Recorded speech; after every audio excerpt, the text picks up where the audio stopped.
എല്ലാവരും നമ്മുടെ ഇന്നത്തെ ശ്രീമദ് ഭാഗവതം ക്ലാസ്സിലേക്ക് സ്വാഗതം ചെയ്യുന്നു. ഹരേ കൃഷ്ണ. എല്ലാവരും വന്നതിൽ വളരെ സന്തോഷം. ഭഗവാൻ നമുക്ക് ഇന്നും മനോഹരമായ മറ്റൊരു ദിവസം നൽകിയിരിക്കുകയാണ് ഭഗവാന്റെ കഥകൾ കേൾക്കുന്നതിന്. രാവിലെ ജപാസിഷ്ടം എന്ന എല്ലാവർക്കും ഒരിക്കൽ കൂടി ഹൃദയംഗമായി നന്ദി രേഖപ്പെടുത്തുന്നു. ഭഗവാനും കോടി കോടി പ്രണാമം അർപ്പിച്ച് കൃതജ്ഞത രേഖപ്പെടുത്തുകയാണ് ഇന്ന് തിരുനാമം ചെയ്യാനുള്ള അവസരം നൽകിയതിന്. എല്ലാവരും ശ്രീമദ് ഭാഗവതം ക്ലാസ്സിലേക്ക് ഒരിക്കൽ കൂടി സ്വാഗതം ചെയ്യുന്നു. ജയ ജയ ഭാഗവതാ ദേവാ, ജയ ജയ ഭാഗവതാ,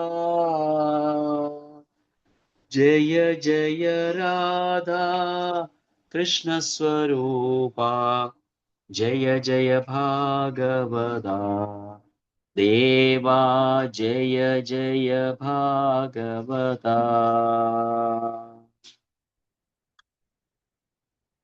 ഓം നമോ ഭഗവതേ വാസുദേവായ. ഓം നമോ ഭഗവതേ വാസുദേവായ.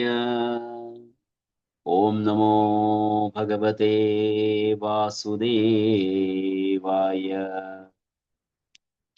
നിഗമകൽപതരോർഗലിതം ഫലം ശുഖമുഖാദമൃതാദ്രവ്യസംയുതം പിബത ഭാഗവതം രസമാലയം മുഹുരഹോ രസികാ ഭുവി ഭാവുകാഃ. നാരായണം നമസ്കൃത്യ നരം ചൈവ നരോത്തമം ദേവീം സരസ്വതിം വ്യാസം തതോ ജയമുദീരയേത്. നഷ്ടപ്രായേഷു ഭദ്രേഷു നിത്യം ഭാഗവത സേവയാ ഭഗവതീരുത്തമ ശ്ലോകേ ഭക്തിർഭവതി നൈഷ്ഠുകീ. ഓം അജ്ഞാനതിമിരാന്ധസ്യ ജ്ഞാനാഞ്ജനശലാകയാ ചക്ഷുരുന്മിലിതം യേന തസ്മൈ ശ്രീഗുരവേ നമഃ. നമോ ഓം വിഷ്ണുപാദായ കൃഷ്ണപ്രേഷ്ഠായ ഭൂതലേ ശ്രീമതേ ഭക്തിവേദാന്ത സ്വാമിന്നിതി നാമിനേ. നമസ്തേ സരസ്വതേ ദേവേ ഗൗരവാണി പ്രചാരിണേ നിർവിശേഷ ശൂന്യവാദി പാശ്ചാത്യദേശതാരിണേ. ജയ ശ്രീ കൃഷ്ണ ചൈതന്യ പ്രഭു നിത്യാനന്ദ ശ്രീ അദ്വൈത ഗദാധര ശ്രീവാസാദി ഗൗരഭക്തവൃന്ദ. ഹരേ കൃഷ്ണ കൃഷ്ണ കൃഷ്ണ ഹരേ ഹരേ, ഹരേ രാമ രാമ രാമ ഹരേ ഹരേ. മൂകം കരോതി വാചാലം പങ്കും ലംഘയത്തെ ഗിരിം യത്കൃപാതമഹം വന്ദേ ശ്രീഗുരും ദീനതാരിണം പരമാനന്ദമാധവം ശ്രീചൈതന്യ ഈശ്വരം. കഥാഞ്ചന സ്മൃതേ അസ്മിൻ ദുഷ്കരം സുകരം ഭവേത് വിസ്മൃതേ വിപരീതം സ്യാത് ശ്രീചൈതന്യം നമാമി തം. ഹരിഃ ഓം തത്സത്. സർവശാസ്ത്രാബ്ധിപീയൂഷ സർവവേദൈകസത്ഫല സർവസിദ്ധാന്തരത്നാഢ്യ സർവലോകൈകദൃക്പ്രദാ സർവഭാഗവത പ്രാണ ശ്രീമദ്ഭാഗവത പ്രഭോ കലിധ്വന്തോദിതാദിത്യ ശ്രീകൃഷ്ണ പരിവർത്തിത. പരമാനന്ദ പാഠായ പ്രേമവർഷ്യക്ഷരായ സർവദാ സർവസേവ്യായ ശ്രീകൃഷ്ണായ നമോസ്തുതേ. മദേകബന്ധോ മത്സംഖിൻ മദ്ഗുണോ മന്മഹാധന മന്നിസ്താര മദ്ഭാഗ്യ മദാനന്ദ നമോസ്തുതേ. ग्रंथराज श्रीमद् भागवतम की जय, श्रील प्रभुपाद की जय, गुरु महाराज की जय, अनंत कोटि वैष्णव वृंद की जय. निताय गौर सिद्धनाथ प्रेमानंदे हरि हरि बोल. ഹരേ കൃഷ്ണ. എല്ലാവരോടും ദയവായിട്ട് മ്യൂട്ടിൽ ഇരിക്കാനായിട്ട് റിക്വസ്റ്റ് ചെയ്യുകയാണ്. Hare Krishna. So thank you so much. എല്ലാവരും രാവിലെ ജപാസേഷൻ വന്ന ഭാഗവതം ക്ലാസ്സിലേക്ക് വന്ന എല്ലാവർക്കും ഒരിക്കൽ കൂടി ഹൃദയം നന്ദി രേഖപ്പെടുത്തുന്നു. എല്ലാവരുടെ എൻ്റെ കടപ്പാടും രേഖപ്പെടുത്തുകയാണ്. കാരണം നിങ്ങൾ എല്ലാവരും വരുന്നത് കൊണ്ട് എനിക്കും ഭാഗവതം എല്ലാ ദിവസവും പഠിക്കാൻ സാധിക്കുന്നുണ്ട്. ഹരേ കൃഷ്ണ. നമ്മളിപ്പോൾ കണ്ടുകൊണ്ടിരിക്കുന്നത് ശ്രീമദ് ഭാഗവത്തിലെ 3-ാമത്തെ സ്കന്ധത്തിലെ 5-ാമത്തെ അധ്യായം മൈത്രേയുമായുള്ള വിതുരന്റെ സംഭാഷണങ്ങൾ എന്ന ആ ഒരു വിഷയത്തെ ആസ്പദമാക്കിയുള്ള ചർച്ചകളാണ് നമ്മളിപ്പോൾ നടത്തിക്കൊണ്ടിരിക്കുന്നത്. കഴിഞ്ഞ ദിവസം നമ്മൾ കണ്ടത് മൈത്രേയ മുനി വിതുരനോട് പറയുന്നത് ദേവന്മാർ കാരണോദകശായി വിഷ്ണുവിനോട് നടത്തുന്ന പ്രാർത്ഥനയെക്കുറിച്ചുള്ള വിവരണങ്ങളാണ് പറയുന്നതായിട്ട് നമ്മൾ കഴിഞ്ഞ ദിവസം കണ്ടു. മനോഹരമായ പ്രാർത്ഥനയുടെ 4 ഭാഗങ്ങൾ എന്തൊക്കെയാണ് എന്ന് നമ്മൾ ഇന്നലെ ഡിസ്കസ് ചെയ്യുകയുണ്ടായി. ആ ഭാഗത്തില് ദേവന്മാര് ഭഗവാന്റെ പാദങ്ങളെ ഗ്ലോറിഫൈ ചെയ്യുകയാണ് ആദ്യം ചെയ്തത്. ഭഗവാന്റെ പാദത്തിന് എന്തൊക്കെയാണ് ആദ്യം പറഞ്ഞത്? ഭഗവാന്റെ പാദം ഒരു കുടയോട് അവർ ഉപമിക്കുകയാണ് ചെയ്തത്. സർവ പാപങ്ങളിൽ നിന്നും രക്ഷ നേടുന്നതിന് വേണ്ടി ഉള്ള ഒരു കുടയായിട്ട് ഭഗവാന്റെ പാദങ്ങളോട് ഉപമിക്കുകയും എല്ലാ മുനിമാരും അവരുടെ എല്ലാ പാപങ്ങളും ഭഗവാന്റെ പാദങ്ങളിലേക്ക് വലിച്ച് എറിയപ്പെടുകയാണ്. സോ ആ സമയത്ത് നമ്മൾ കണ്ടു, അജ്ഞതയാണ് ഈ പറഞ്ഞ സഫറിങ്സ് അല്ലെങ്കിൽ പാപങ്ങളുടെ പരിണിത ഫലങ്ങളായി അനുഭവിക്കുന്ന ദുഃഖങ്ങൾക്ക് കാരണം അജ്ഞതയാണ് എന്ന് നമ്മൾ ആ ശ്ലോകത്തിൽ കാണുകയുണ്ടായി. 40-ാമത്തെ ശ്ലോകത്തില് താപത്രയത്തെ കുറിച്ചിട്ട് അവിടെ വർണ്ണിക്കുന്നുണ്ട്, മനസ്സിലാക്കുന്നുണ്ട്.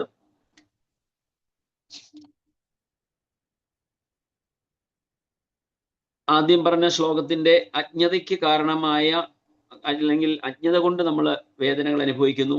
അപ്പൊ അതിന് ഒരു സൊല്യൂഷൻ എന്നോളം ജ്ഞാനപൂർണമായ അങ്ങയുടെ പാതാരവിന്ദങ്ങളിൽ ശരണം പ്രാപിച്ചിരിക്കുന്നു എന്നും അവിടെ പറയുന്നു. അപ്പൊ ഭഗവാന്റെ പാദങ്ങളിൽ ശരണം പ്രാപിക്കുമ്പോൾ നമുക്ക് ജ്ഞാനം നേടാൻ സാധിക്കുകയും അതോടെ നമ്മുടെ വേദനകൾ അല്ലെങ്കിൽ നമ്മളത് കഷ്ടതകളിൽ നിന്ന് നമുക്ക് രക്ഷ നേടാൻ സാധിക്കുമെന്ന് ഇന്നലെ നമ്മൾ കണ്ടു. നമുക്ക് നോക്കാം ഇനിയും 41-ാമത്തെ ശ്ലോകത്തിൽ എന്താണ് ദേവന്മാരുടെ പ്രാർത്ഥന എന്താണ് എന്ന് നമുക്ക് നോക്കാം. മാർഗന്ധിയത്തെ മുഖപത്മനീടൈർ ഛന്ദസ്സുപർണൈർ ഋഷയോ വിവിക്തേ യസ്യാഹമർഷോദ സരിദ്വരായ പദം പദം തീർത്ഥപദപ്രപന്ന. വിവർത്തനം ഭാവാർത്ഥം ശിലപ്രഭുപാദ് കി ജയ്. ഭഗവാന്റെ പാതാരവിന്ദങ്ങൾ സ്വയം എല്ലാ തീർത്ഥസ്ഥലങ്ങളുടെയും അഭയമാകുന്നു. വേദങ്ങളുടെ ചിറകുകളാൽ വഹിക്കപ്പെടുന്ന ശുദ്ധ മനസ്കരായ മഹർഷിമാർ സദാ അങ്ങയുടെ താമരപ്പൂ പോലുള്ള മുഖത്തെ കൂടുതേടി അലയുകയാണ്. അവരിൽ ചിലർ സർവ പാപഫലങ്ങളിൽ നിന്നും മോചനം നൽകുന്നവളും നദിയിൽ നല്ലവളുമായ ഗംഗയിൽ അഭയം പ്രാപിച്ച് ഓരോ ചുവടുവയ്പിലും അങ്ങയുടെ അരവിന്ദ പാദങ്ങൾക്ക് കീഴടങ്ങുന്നു.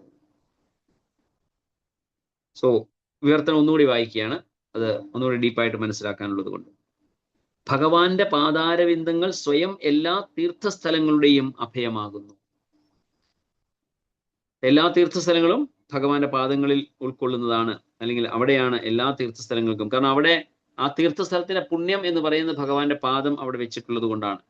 അതാണ് എല്ലാത്തിൻ്റെയും ഉറവിടം, അല്ലെങ്കിൽ തീർത്ഥസ്ഥലങ്ങളുടെയും അഭയം എന്ന് പറയുന്നത് ഭഗവാന്റെ പാദം ആണ് എന്ന് നമുക്ക് മനസ്സിലാക്കാൻ സാധിക്കും. വേദങ്ങളുടെ ചിറകുകളാൽ വഹിക്കപ്പെടുന്ന ശുദ്ധ മനസ്കരായ മഹർഷിമാർ സദാ അങ്ങയുടെ താമരപ്പൂ പോലുള്ള മുഖത്തെ കൂടുതേടി അലയുകയാണ്. അവരിൽ ചിലർ സർവ പാപഫലങ്ങളിൽ നിന്നും മോചനം നൽകുന്നവളും നദികളിൽ നല്ലവളുമായ ഗംഗയിൽ അഭയം പ്രാപിച്ച് ഓരോ ചുവടുവയ്പിലും അങ്ങയുടെ അരവിന്ദ പാദങ്ങൾക്ക് കീഴടങ്ങുന്നു. ഭഗവാന്റെ പാതാരവിന്ദങ്ങളിൽ സമർപ്പിതരാകുന്നത് കൊണ്ടുള്ള ബെനിഫിറ്റ് എന്താണ്? ആ ബെനിഫിറ്റ് എന്ന് പറയുന്നത് എല്ലാ സർവ പാപങ്ങളിൽ നിന്നും വിമുക്തി നേടാൻ സാധിക്കുന്നു എന്നുള്ളതാണ്. മാർഗന്ധിയത്തെ മുഖപത്മനീടൈഷ് ഛന്ദസ്സു പർണൈർ ഋഷയോ വിവിക്തേ യസ്യാഹമർഷോദർ സരിദ്വാരായ പദം പദം തീർത്ഥ പദപ്രപന്ന. നോക്കാം ശിലപ്രഭുപാദിന്റെ ഭാവാർത്ഥത്തിൽ എന്താണ് ഉള്ളതെന്ന്. ദയവായിട്ട് ആരെങ്കിലും 2 പേരായിട്ട് വായിച്ചിട്ട് ഓരോ പാരഗ്രാഫ് ഓരോരുത്തർ വായിച്ചട്ടെ. ഹരേ കൃഷ്ണ. ഹരേ കൃഷ്ണ. വായിച്ചട്ടെ പ്രഭു. വായിച്ചട്ടെ മാതാജി. കൃഷ്ണൻ. പരമഹംസന്മാർ മലരിതളുകൾക്കിടയിൽ കൂട് നിർമ്മിക്കുന്ന രാജഹംസങ്ങളോട് താരതമ്യം ചെയ്യപ്പെടുന്നു. ഭൗതിക ലോകത്തെ സൗന്ദര്യത്തിന്റെ അവസാന വാക്ക് താമരപ്പൂവുകളാകയാൽ ഭഗവാന്റെ അതീന്ദ്രിയ ശരീരഭാഗങ്ങളെ എപ്പോഴും അവയോട് ഉപമിക്കുന്നു. ഭഗവാൻ സ്വയം ജ്ഞാനം നിറയ്ക്കപ്പെട്ടിട്ടുള്ള വേദങ്ങൾ അല്ലെങ്കിൽ ഭഗവത്ഗീതയാണ് ലോകത്തിലെ ഏറ്റവും മനോഹരങ്ങളായ വസ്തുക്കൾ. പരമഹംസൻ ഭഗവാന്റെ താമരപ്പൂ പോലുള്ള മുഖത്തെ കൂടുകെട്ടുകയും പാദപങ്കജങ്ങളെ അഭയം പ്രാപിക്കുകയും ചെയ്യുന്നു. എല്ലാ ഉത്ഭവങ്ങളുടെ യഥാർത്ഥ പ്രഭവസ്ഥാനം ഭഗവാനാകയാൽ വേദജ്ഞാനത്തെ ഉണർവ് ലഭിച്ച ബുദ്ധിയുള്ള വ്യക്തികൾ കൂടുപേക്ഷിച്ചു പോകുന്ന പക്ഷികൾ പൂർണ്ണ വിശ്രമത്തിന് വീണ്ടും കൂട് തേടി വരുന്നത് പോലെ ഭഗവാനിൽ അഭയം തേടുന്നു. വൈദികമായ എല്ലാ അറിവുകളും ഭഗവാനെ അറിയാൻ ഉദ്ദേശിച്ചിട്ടുള്ളവയാണ്. ഭഗവാൻ ഭഗവത്ഗീത 15:15 ഇത് പറഞ്ഞിട്ടുണ്ട്. വേദൈശ്ച സർവേ അഹം ഏവ വേദ്യ. ബുദ്ധിയുള്ള മനുഷ്യർ വിവിധ തത്വശാസ്ത്രങ്ങളുടെ ഊഹാപോഹങ്ങൾ പേറി മാനസിക വ്യോമത്തിൽ നിഷ്ഫലമായി വലഞ്ഞു നടക്കാതെ അരണ്യങ്ങളെപ്പോലെ എപ്പോഴും ഭഗവാനിൽ അഭയം പ്രാപിക്കും. ഹരേ കൃഷ്ണ. ഹരേ കൃഷ്ണ പ്രഭു. ഹരേ കൃഷ്ണ. വായിച്ചാട്ടെ മതി. ഭഗവാൻ അങ്ങേയറ്റം കാരുണ്യവാനാകയാൽ എല്ലാവർക്കും ഓരോ ചുവടുവയ്പിലും സംഭവിക്കുന്ന പാപങ്ങളുടെ ഫലങ്ങൾ സ്നാനം ചെയ്ത് കഴുകിക്കളഞ്ഞ് മോചനം നേടാൻ ഉതകും വിധം പുണ്യനദിയായ ഗംഗയെ ഭൂമിയിലൂടെ പ്രവഹിപ്പിക്കുന്നു. തങ്ങളിൽ ഒരു തവണ സ്നാനം ചെയ്യുന്നത് കൊണ്ട് മാത്രം ഒരുവന്റെ ഈശ്വര അവബോധം ഉണർത്താൻ കഴിവുള്ള നിരവധി നദികൾ ലോകത്തിലുണ്ട്. അവയിൽ പ്രമുഖയാണ് ഗംഗ. ഇന്ത്യയിൽ 5 പുണ്യ നദികളുണ്ട്. അവയിൽ ഏറ്റവും പരിശുദ്ധ ഗംഗയാണ്. മനുഷ്യകുലത്തിന് അതീന്ദ്രിയ ആനന്ദ പ്രാപ്തിക്കുള്ള പ്രധാന പ്രഭവങ്ങൾ ഗംഗാനദിയും ഭഗവത്ഗീതയും ആകുന്നു. ബുദ്ധിമാന്മാരായ വ്യക്തികൾ സ്വഭവനത്തിലേക്ക് ഭഗവാനിലേക്ക് മടങ്ങിപ്പോകാൻ അവയെ ശരണം പ്രാപിക്കുന്നു. ഭഗവത്ഗീതയിൽ നിന്ന് അല്പമെങ്കിലും അറിവ് നേടുന്നതും അല്പമെങ്കിലും ഗംഗാജലം പാനം ചെയ്യുന്നതും ഒരുവനെ യമരാജന്റെ ശിക്ഷയിൽ നിന്നും രക്ഷിക്കുമെന്ന് ശ്രീപാദ ശങ്കരാചാര്യൻ പോലും ശുപാർശ ചെയ്യുന്നു. Hare Krishna. Hare Krishna. Thank you so much Mataji. രണ്ടുപേർക്കും ഹൃദയംഗമായി നന്ദി രണ്ട് ഭാവാർത്ഥം വായിച്ചതിൽ. ഹരേ കൃഷ്ണ. സഭയുടെ പറയുന്നത് ഭഗവാന്റെ പാതാരബിന്ദങ്ങളിൽ അഭയം പ്രാപിക്കുന്നത് ഗംഗയിൽ കുളിച്ച് ഇത് പാപങ്ങളിൽ നിന്ന് മോചനം ലഭിക്കുന്നത് പോലെ, അല്ലെങ്കിൽ തീർച്ചയായിട്ടും ഭഗവാന്റെ പാദങ്ങൾ കഴുകിയ ആ ഗംഗാജലത്തിൽ നമ്മൾ കുളിക്കുമ്പോൾ നമ്മുടെ പാപങ്ങൾ കഴുകുന്നത് പോലെ ഭഗവാന്റെ പാതാരബിന്ദങ്ങളിൽ the great sages carried by the wings of the Vedas. അതാണ് ഛന്ദ സുപർണേർ. ഛന്ദ എന്ന് പറഞ്ഞാൽ അനുഷ്ടുപ് ഛന്ദ എന്ന് പറയുന്നത്. നമ്മുടെ ഛന്ദ എന്ന് പറഞ്ഞ വേദങ്ങളെയാണ് ഇവിടെ ഉദ്ദേശിക്കുന്നത്. സോ വേദമന്ത്രങ്ങളെ ആണ് അവിടെ ഉപദേശിക്കുന്നത്. ഛന്ദ സുപർണൈർ ഋഷയോ വിവിക്തേ. അവരുടെ പാപങ്ങളെല്ലാം കഴുകും. അപ്പൊ അവരെന്താ ചെയ്യുന്നത് എന്നാണ് പറയുന്നത്? ഭഗവാന്റെ മുഖത്തിൽ, അതായത് താമര ഇതളുകൾ പോലെയുള്ള ഭഗവാന്റെ ആ മുഖത്തിലെ കൂട് തേടി അലയുകയാണ് എന്നാണ് പറയുന്നത് ഋഷിമാരെല്ലാവരും. ശ്രീല പ്രഭുപാദ് അവിടെ പറയുന്നുണ്ട്, താമരപ്പൂ എന്ന് പറയുന്നത് ഭൗതിക ലോകത്തിലെ സൗന്ദര്യത്തിന്റെ അവസാന വാക്ക് ആണ് എന്ന് പറയുന്നുണ്ട്. വളരെ മനോഹരമായ ഒരു കാര്യമാണിത്. കാരണം ഭൗതിക ലോകത്തിൽ ഉള്ളതിൽ വെച്ച് ഏറ്റവും സൗന്ദര്യം, പക്ഷെ നമുക്ക് അറിയില്ല. തീർച്ചയായിട്ടും അത് ശ്രീല പ്രഭുപാദ് പറയുന്നുണ്ടെങ്കിൽ അതിന് മറിച്ചൊരു ക്വസ്റ്റ്യൻ ഇല്ല. ഭഗവാൻ എന്തുകൊണ്ടാണ് ഈവൻ താമരപ്പൂവിനെ ഭൗതിക ലോകത്തിലെ സൗന്ദര്യത്തിന്റെ അവസാന വാക്ക് എന്ന് പറയാൻ തന്നെ കാരണം ഭൗതിക ലോകത്തിൽ ഉള്ളതിൽ ഭഗവാന്റെ ഡയറക്റ്റ് സൃഷ്ടി, നമ്മൾ നേരത്തെ ഇത് ഡിസ്കസ് ചെയ്തിട്ടുള്ളതാണ് എങ്കിലും ഞാൻ ഒന്നുകൂടി ഓർമ്മിപ്പിക്കുന്നതിന് വേണ്ടി പറയുകയാണ്. അതായത് ഈ പ്രപഞ്ചത്തിൽ നമ്മൾ കാണുന്ന വസ്തുക്കളെല്ലാം ബ്രഹ്മദേവന്റെ സൃഷ്ടികളാണ്. അതിനെ ശ്രീമദ് ഭാഗവത്തിൽ അനുസരിച്ച് പറയുമ്പോൾ നമുക്കറിയാം 2 തരത്തിലുള്ള സൃഷ്ടിയെ കുറിച്ചിട്ട് പറയുന്നുണ്ട്. സർഗ വിസർഗ എന്ന് പറയുന്ന 2 വിഭാഗങ്ങളായിട്ട് നമുക്ക് തരംതിരിക്കാൻ സാധിക്കും. നമ്മൾ ഭൗതിക പ്രപഞ്ചത്തിൽ കാണുന്ന വസ്തുക്കളെല്ലാം വിസർഗത്തിൽ പെടുന്നതാണ്. അതായത് സെക്കൻഡറി ക്രിയേഷൻ അല്ലെങ്കിൽ ബ്രഹ്മദേവന്റെ സൃഷ്ടികളാണ്. എന്നാൽ ഇന്ന് പ്രപഞ്ചത്തിൽ കാണുന്ന ഒരേ ഒരു വസ്തു ഭഗവാന്റെ ഡയറക്റ്റ് സൃഷ്ടി അല്ലെങ്കിൽ സർഗത്തിൽ ഉള്ള ഒരു സൃഷ്ടി എന്ന് പറയുന്നത് താമരപ്പൂ മാത്രമാണ്. കാരണം ബ്രഹ്മദേവൻ ജനിച്ചത് ആ താമരയിലായതുകൊണ്ട്. അപ്പം അത് തീർച്ചയായിട്ടും അങ്ങനെ ഭഗവാന്റെ ഡയറക്റ്റ് സൃഷ്ടിയാകുമ്പോൾ ബ്രഹ്മാവിന്റെ സൃഷ്ടിയേക്കാൾ ഒരു പടി മുകളിൽ തന്നെ ആയിരിക്കും അത്. അതാണ് ഇന്ന് പ്രപഞ്ചത്തിൽ ഉള്ളതിൽ വെച്ച് ഏറ്റവും മനോഹരമായ വസ്തു എന്ന് പറയുന്നത് ഒരു താമരയോടാണ്. അപ്പൊ അതുകൊണ്ടാണ് ഭഗവാന്റെ ഓരോ അംഗങ്ങളോടും ഇന്നലെ നമ്മൾ ശ്ലോകം ഭഗവാനെ പ്രാർത്ഥിക്കുന്നതിനെ കുറിച്ചുള്ള ഡിസ്കസ് ചെയ്തപ്പോൾ പറയുകയുണ്ടായി, നമ പങ്കജനാഭായ നമ പങ്കജമാലിനെ നമ പങ്കജ നേത്രായ നമസ്തേ പങ്കജാംഗ്രി. അപ്പൊ ഭഗവാന്റെ ഓരോ അംഗങ്ങളെയും താമരയുടെ ഇതളുകളോടാണ് താരതമ്യപ്പെടുത്തുന്നത്. അപ്പം അങ്ങനെ അത്രയ്ക്കും ഭഗവാന്റെ ആ പാപങ്ങളെ എല്ലാം മാറ്റാൻ അല്ലെങ്കിൽ മോചിപ്പിക്കാൻ കഴിവുള്ള ഭഗവാന്റെ പാദങ്ങളാണ്. അത് നദികളിൽ നല്ലവളുമായ ഗംഗയിൽ അഭയം പ്രാപിച്ച് ഓരോ ചുവടുവയ്പ്പിലും അങ്ങയുടെ അരവിന്ദ പാദങ്ങൾക്ക് കീഴടങ്ങുന്നു. ക്ഷമിക്കുക. ഭഗവാൻ അങ്ങേയറ്റം കാരുണ്യവാനാകയാൽ എല്ലാവർക്കും ഓരോ ചുവടുവയ്പ്പിലും സംഭവിക്കുന്ന പാപങ്ങളുടെ ഫലങ്ങൾ സ്നാനം ചെയ്ത് കഴുകിക്കളഞ്ഞ് മോചനം നേടാൻ ഉതകും വിധം പുണ്യനദിയായ ഗംഗയെ ഭൂമിയിലൂടെ പ്രവഹിപ്പിക്കുന്നു. തങ്ങളിൽ ഒരു തവണ സ്നാനം ചെയ്യുന്നത് കൊണ്ട് മാത്രം ഒരുവന്റെ ഈശ്വര അവബോധം ഉണർത്തുവാൻ കഴിവുള്ള നിരവധി നദികൾ ലോകത്തിലുണ്ട്. അവയിൽ പ്രമുഖരാണ് ഗംഗ. അപ്പൊ ഗംഗാ നദിയുടെ പ്രാധാന്യം ശില പ്രഭുപാദ് ഇവിടെ ഒന്നുകൂടെ ഹൈലൈറ്റ് ചെയ്യുകയാണ്. ഭഗവാന്റെ പാദം കഴുകി, അതായത് ഭഗവാൻ വാമന അവതാരം എടുത്ത സമയത്ത് തന്റെ 2 പാദങ്ങൾ കൊണ്ട് ഈ പ്രപഞ്ചത്തെ മുഴുവൻ എടുത്തപ്പോൾ രണ്ടാമത്തെ പാദം വെച്ച് മുകളിലത്തെ ഇതെല്ലാം അളക്കുന്നതിന് വേണ്ടി കാലുകൾ ഭഗവാൻ ഉയർത്തിയ സമയത്ത് ബ്രഹ്മദേവൻ ആ ഭൗതിക പ്രപഞ്ചത്തിന്റെ ആ ഏറ്റവും അങ്ങേ അറ്റം വരെ പോയപ്പോൾ മുകളിലത്തെ ഭാഗത്തിലേക്ക് ചെല്ലുമ്പോൾ ബ്രഹ്മദേവൻ ഭഗവാന്റെ ആ തൃപ്പാദം കണ്ട്, തീർച്ചയായിട്ടും തൃപ്പാദം കാണുമ്പോൾ ആദ്യം ചെയ്യുന്നത് അതിലെ വണങ്ങി ഭഗവാനെ അഭിഷേകം ചെയ്യുക എന്നുള്ള ആഗ്രഹത്തോടു കൂടി ബ്രഹ്മദേവൻ തന്റെ കമണ്ഡലുവിൽ നിന്ന് വെള്ളമെടുത്ത് പാദം കഴുകുകയാണ് ചെയ്തത്. അങ്ങനെ പാദം കഴുകിയ സമയത്ത് ആ കഴുകിയ വെള്ളമാണ് ഭൂമിയിലേക്ക് പതിക്കുകയും അത് ഗംഗാജലമായിട്ട് മാറുകയാണ് ചെയ്തത്. അതാണ് ഭഗവാന്റെ പാദം കഴുകിയ ആ വെള്ളം എന്ന ഗുണമാണ് ഗംഗയ്ക്കുള്ളത്. ആ ഗംഗയുടെ പ്രാധാന്യം എന്ന് പറയുന്നത് ഭഗവാന്റെ പാദം കഴുകിയത് കൊണ്ട് നമ്മുടെ എല്ലാവരുടെയും പാപങ്ങളെ നശിപ്പിക്കാൻ കഴിവുള്ളതാണ്. സോ ശില പ്രഭുപാദ് ഇവിടെ ക്ഷമിക്കുക, എക്സ്ക്യൂസ് മീ.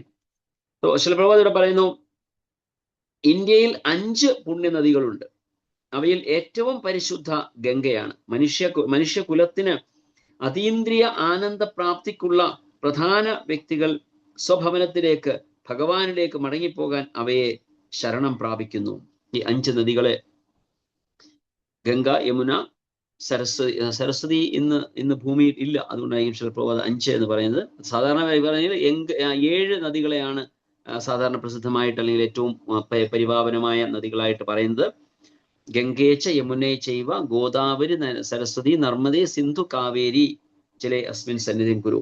ശില പ്രഭുപാദ് 5 എന്ന് ഉദ്ദേശിക്കുന്നത് തീർച്ചയായിട്ടും സരസ്വതി നദി ഇന്ന് ഭൂമിയിലില്ല.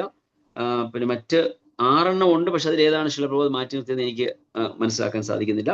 അതാർക്കെങ്കിലും പറയാൻ പറ്റുമെങ്കിൽ ഒന്ന് പറയാം. ഹരേ കൃഷ്ണ. സോ അതാണ് നമുക്ക് ഈ ശ്ലോകത്തിൽ നിന്ന് നമുക്ക് മനസ്സിലാക്കാനുള്ളത്. ശ്ലോകം 43 നമുക്ക് കിടക്കാം. ഈ ശ്ലോകത്തിൽ എന്തെങ്കിലും ഡിസ്കഷൻ പോയിന്റ് എക്സ്ട്രാ എന്തെങ്കിലും അഡീഷണൽ ആയിട്ട് ഡിസ്കസ് ചെയ്യാനുണ്ടെങ്കിൽ ആർക്കെങ്കിലും ഒന്ന് ഹൈലൈറ്റ് ചെയ്യാൻ വേണമെങ്കിൽ. ഹരേ കൃഷ്ണ.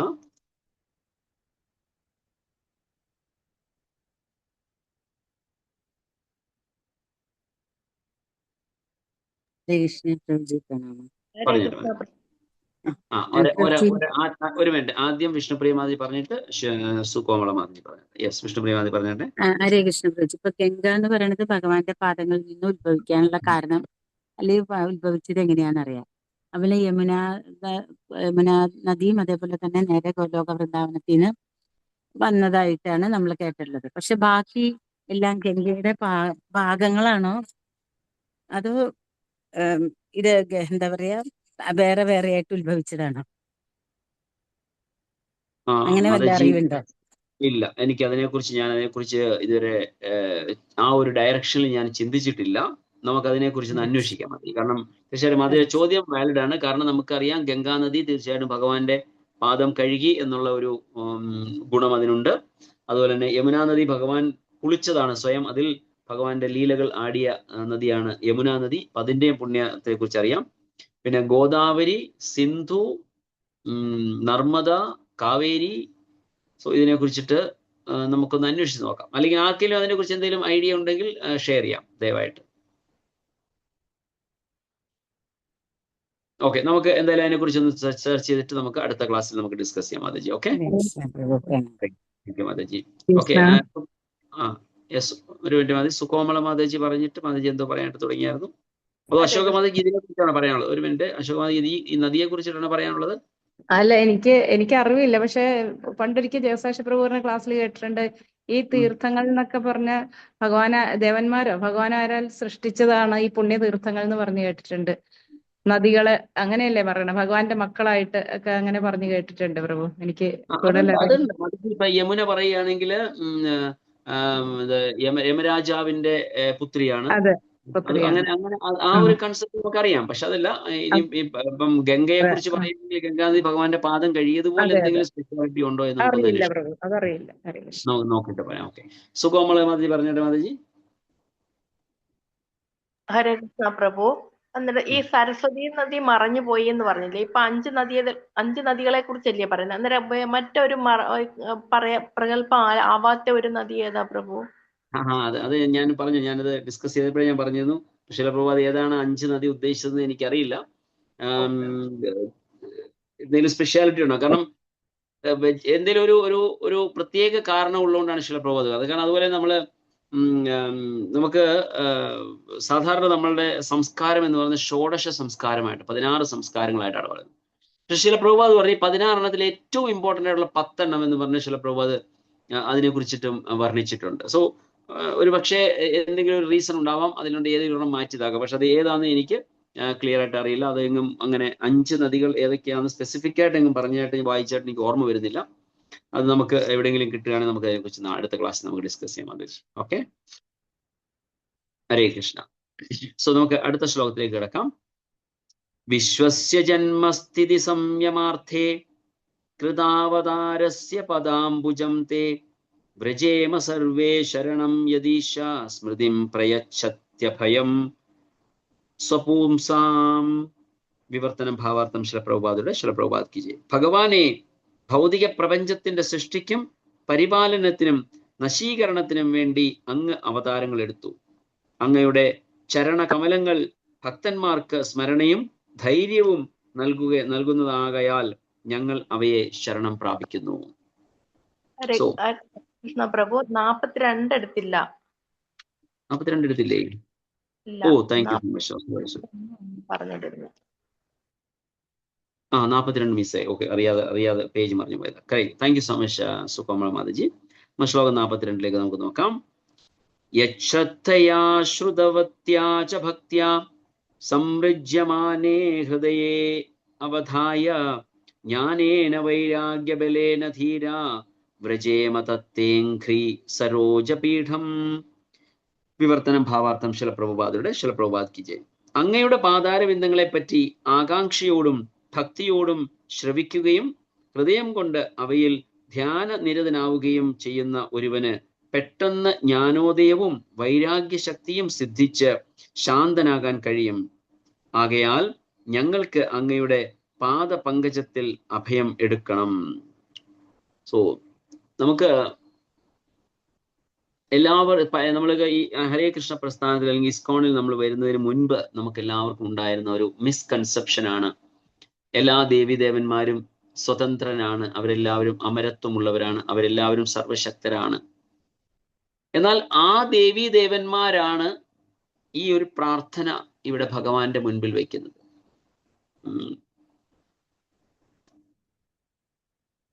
നമുക്ക് ഒരുപാട് കാര്യങ്ങൾ ഇതിൽ നിന്ന് മനസ്സിലാക്കാനുള്ള ഇതാണ്. അതായത് ദേവീദേവന്മാർ ഇങ്ങനെ ഭഗവാന്റെ പാദങ്ങളിൽ അഭയം എടുക്കണം എന്ന് അവർ സ്വയം പറയുമ്പോൾ നമുക്ക് ഭഗവാന്റെ അസ്തിത്വത്തെക്കുറിച്ച് നമുക്ക് സ്പഷ്ടമാകുന്നുണ്ട്. ഭഗവാൻ ഏറ്റവും പരംപുരുഷോത്തമൻ, സർവോത്തമനാണ്, അല്ലെങ്കിൽ എല്ലാത്തിനും മുകളിലാണ് എന്ന് ഉള്ള ഒരു എന്ന തത്വത്തിലേക്ക് നമുക്ക് മനസ്സിലാക്കാൻ സാധിക്കും. ഇന്നലെ നമ്മളുടെ ആ ഒരു ഗീതാ രഹസ്യം എന്ന് പറയുന്ന എന്താ പറയാ ഭഗവത്ഗീതയുടെ ഒരു ഓവർവ്യൂ ക്ലാസ് നമ്മൾ ഇന്നലെ സ്റ്റാർട്ട് ചെയ്തു. അപ്പൊ അതില് പറയുകയുണ്ടായി, ഒരു ഡിസ്കസ് ചെയ്ത കാര്യമാണ്, ഒരു ജർമ്മനിയിൽ നിന്ന് ഒരു വ്യക്തി നമ്മുടെ ഭാരതത്തിൽ വന്ന് പല ക്ഷേത്രങ്ങൾ സന്ദർശിക്കുകയുണ്ടായി.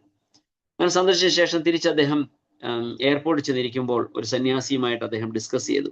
ആ സന്യാസി അദ്ദേഹത്തിനോട് ചോദിച്ചു, അങ്ങ് എന്ത് മനസ്സിലാക്കി ഈ ക്ഷേത്രങ്ങളെല്ലാം ദർശിച്ചപ്പോൾ, അങ്ങ് എന്ത് ഇതിൽ നിന്ന് മനസ്സിലാക്കി എന്ന് ചോദിക്കുമ്പോൾ അദ്ദേഹം പറയുകയാണ്, അദ്ദേഹം കണ്ട അല്ലെങ്കിൽ സന്ദർശിച്ച ക്ഷേത്രങ്ങളിലെ എല്ലാ ദേവീ ദേവന്മാർക്കും അല്ലെങ്കിൽ എല്ലാ ദൈവങ്ങളുടെയും കയ്യിൽ ഓരോരോ ആയുധമുണ്ട്. ഒന്നുകിൽ അമ്പും വില്ലുമാകാം, അല്ലെങ്കിൽ ഈവൻ സുദർശന ചക്രമാകാം, അല്ലെങ്കിൽ ഗദയാകാം, അല്ലെങ്കിൽ ത്രിശൂലമാകാം, അല്ലെങ്കിൽ മഴുവാകാം. അങ്ങനെ ഓരോ വ്യക്തികളില് അല്ലെങ്കിൽ ഓരോ ദേവി ദേവതമാരുടെയും വിഗ്രഹങ്ങളുടെ കയ്യിൽ ഓരോരോ ആയുധങ്ങൾ എനിക്ക് കാണാൻ ഇടയായി. എന്നാൽ കൃഷ്ണന്റെ വിഗ്രഹത്തിൽ മാത്രമാണ് ഒരു ഓടക്കുഴലുമായി നിൽക്കുന്നത് ഞാൻ കാണാനിടയായത്. സോ അതിൽ നിന്ന് എനിക്കൊരു കാര്യം മനസ്സിലായത്, he is the real enjoyer. അദ്ദേഹമാണ് ഏറ്റവും ആനന്ദം അനുഭവിക്കുന്നവൻ, അല്ലെങ്കിൽ അദ്ദേഹമാണ് ഇതിന്റെ എല്ലാം ഏറ്റവും സുപ്രീം എന്ന ഒരു കൺസെപ്റ്റ് നമുക്ക് അതിൽ നിന്ന് മനസ്സിലാക്കാൻ സാധിക്കും. കാരണം നമ്മളൊരു എക്സാമ്പിൾ നമ്മൾ നോക്കുകയാണെങ്കിൽ നമുക്കറിയാം, ഇപ്പൊ നമ്മുടെ ഭാരതത്തിലെ ഒരു കോൺസ്റ്റിറ്റ്യുവൻസിയെ കുറിച്ച് നമുക്ക് നോക്കുകയാണെങ്കിൽ, നമ്മുടെ കേരളത്തിൽ ഇപ്പൊ ഇലക്ഷൻ വരാൻ പോവുകയാണ്. സോ ഇതിൽ നോക്കുകയാണെങ്കിൽ നമുക്ക് ഇപ്പൊ എത്ര സ്റ്റേറ്റ് ആണുള്ളത്? ഇപ്പൊ എത്ര സ്റ്റേറ്റ് ഉണ്ട് ഭാരതത്തിൽ? 29 പണ്ട്, ഇപ്പോ 29 ആയില്ലേ? 29 ഇല്ലേ? 29 സ്റ്റേറ്റില് ചീഫ് മിനിസ്റ്റേഴ്സ് ഉണ്ട്. ഈ ചീഫ് മിനിസ്റ്റേഴ്സിന് മുകളിൽ നമുക്ക് പ്രൈം മിനിസ്റ്റർ ഉണ്ട്. അതുപോലെ ഈ 29 കോൺസ്റ്റിറ്റ്യുവൻസിയിലും അല്ലെങ്കിൽ 29 സ്റ്റേറ്റുകളിലും അതുപോലെ തന്നെ മറ്റ് 6 or 7 കേന്ദ്ര ഭരണ പ്രദേശങ്ങളിലും യൂണിയൻ ടെറിട്ടറികളിലും എല്ലാവരും ഗവർണറും പിന്നെ അതുപോലെ പൊസിഷനിലിരിക്കുന്ന ഓരോരുത്തരുണ്ട്. ലെഫ്റ്റനന്റ് ഗവർണർ, അങ്ങനെ ഓരോ പൊസിഷനുള്ള ഗവർണർ. അവരുടെ മുകളിൽ പ്രസിഡന്റ് ഓഫ് ഇന്ത്യ എന്ന് പറയുന്ന ഒരു വ്യക്തി ഉണ്ടാവും. സോ എന്ന് പറഞ്ഞ പോലെ നമ്മൾ ഈ ദേവി ദേവന്മാരെല്ലാവരും പറയുന്നത് ഓരോ കോൺസ്റ്റിറ്റ്യുവൻസിയുടെ അല്ലെങ്കിൽ ഓരോ സ്റ്റേറ്റിന്റെ ഒക്കെ ഹെഡ്സ് ആണ്. അവരുടെ മുകളിലുള്ള ഏറ്റവും സുപ്രീം പേഴ്സൺ ആണ് സാക്ഷാൽ ഭഗവാൻ കൃഷ്ണൻ. സോ ആ വ്യക്തി, ജർമ്മനിയിൽ നിന്ന് വന്ന വ്യക്തിക്ക് അയാളുടെ ഒരു റിയലൈസേഷൻ ആ സന്യാസിയോട് ഷെയർ ചെയ്തപ്പോൾ അദ്ദേഹം പറഞ്ഞു, നിങ്ങളാണ് യഥാർത്ഥത്തിൽ ഇത് മനസ്സിലാക്കിയത് എന്ന് പറഞ്ഞിട്ട് അദ്ദേഹം അപ്രീഷിയേറ്റ് ചെയ്യുകയാണ് ചെയ്തത്. സോ നമുക്കിതുവരെ തോന്നിയിട്ടില്ല. അല്ലെങ്കിൽ നമ്മൾ എത്രയോ ക്ഷേത്രങ്ങളിൽ പോകുന്നു, നമ്മൾ ഒരിക്കലും നമ്മളെല്ലാവരെയും ദൈവമാണ് അല്ലെങ്കിൽ എല്ലാം ഭഗവാനാണ് എന്നൊരു മിസ്കൺസെപ്ഷനിലായിരുന്നു നമ്മളെല്ലാവരും ഉണ്ടായിരുന്നത്. പക്ഷെ ഓഫ്കോഴ്സ് കൃഷ്ണ കോൺഷ്യസ്നസ് വന്നതിന് ശേഷം നമുക്ക് അല്പമെങ്കിലും അത് മനസ്സിലാക്കാൻ സാധിക്കുന്നുണ്ട്. അറ്റ്ലീസ്റ്റ് ഇന്നലെ പറഞ്ഞതുപോലെ ശ്രീല പ്രഭുപാദ് ഭഗവത്ഗീതയുടെ ഇൻട്രൊഡക്ഷനിൽ പറയുന്നത് അറ്റ്ലീസ്റ്റ് തിയററ്റിക്കലി നമ്മൾ മനസ്സിലാക്കി. പക്ഷെ ഇപ്പോഴും നമ്മളത് പൂർണ്ണമായിട്ട് ഭഗവാൻ പരംപുരുഷോത്തമനാണ് എന്ന് അണ്ടർസ്റ്റാൻഡിങ്ങിൽ എത്തിയിട്ടില്ല. കാരണം എത്തിയെങ്കിൽ നമ്മൾ ഈ രീതിയിലല്ല തീർച്ചയായിട്ടും പ്രവർത്തിക്കുന്നത് എന്നുള്ളത് നമ്മൾ മനസ്സിലാക്കണം. സോ ഇവിടെ പറയുന്നത് ഭഗവാന്റെ അവസാനത്തെ വാക്കിൽ നോക്കി, വ്രജമേ തത്തേ അംഘ്രി സരോജപീഠം. വ്രജമേ എന്ന് പറയുമ്പോ നമ്മൾ ചെല്ലേണ്ടതാണ്, നമ്മൾ എത്തിച്ചേരേണ്ടതാണ്.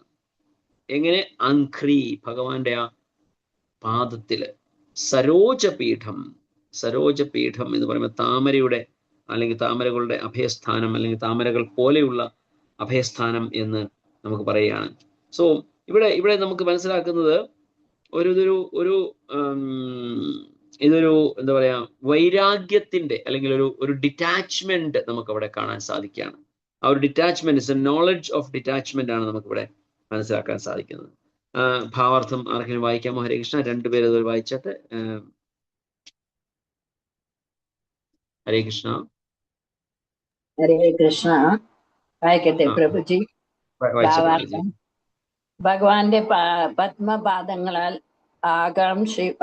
പത്മപാദങ്ങളിൽ ആകാംക്ഷയോടും ഭക്തിയോടും ധ്യാനം താരതമ്യപ്പെടുത്താൻ കഴിയാത്ത വിധം മഹത്താണ്. ഭൗതികവാദികളായ ശരിയായിട്ടില്ല പ്രഭുജി, എന്റെ വേർഡ്സ് ഒന്നും ഇതില്.